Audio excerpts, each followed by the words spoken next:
একটা ছোট্ট সুন্দর গ্রাম এবং সকালে স্কুলের মাঠে বাচ্চারা খেলছে আর শিক্ষক মশাই সবাইকে গাছ সম্পর্কে সচেতন করছেন। তামিম এরপর রেহানকে বলল যে তাহলে আমিও একটা গাছ লাগাবো। রেহান তখন বলল যে তুই পারবি তো, তানিম? দেখিস, আমি এমন একটা গাছ লাগাবো যেটি আকাশ ছুঁয়ে যাবে। এরপর তানিম গ্রামের রাস্তা ধরে বাড়ির দিকে ফিরতে লাগলো। বাড়িতে এসে তামিম একটা গাছের বীজ খুঁজে পেল। ওই গাছের বীজটা সে মাটি খুঁড়ে পুঁতে দিল। রেহান এরপর তানিমের কাছে এলো এবং তানিম রেহানকে বলল যে এই বীজটাই হবে আমার গাছ বন্ধু। রেহান এরপর বলল যে আমি তোকে প্রতিদিন এই গাছের জল দিতে সাহায্য করব।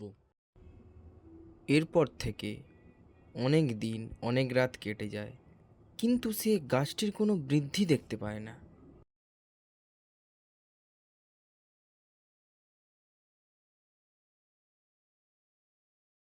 তানিম তখন বলল যে এই বীজটা বোধহয় নষ্ট।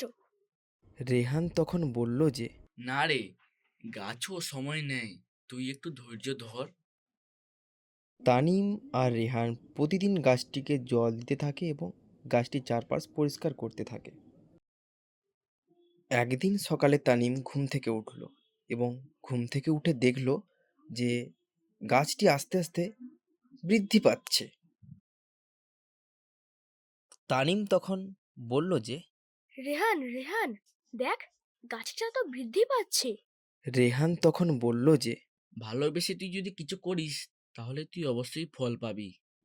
এরপর থেকে তামিমাম রেহান প্রতিদিন ওই গাছটির খুব যত্ন নিতে থাকে। রেহান, তুই দেখ, এই গাছটাই হবে আমাদের বন্ধুর মতো।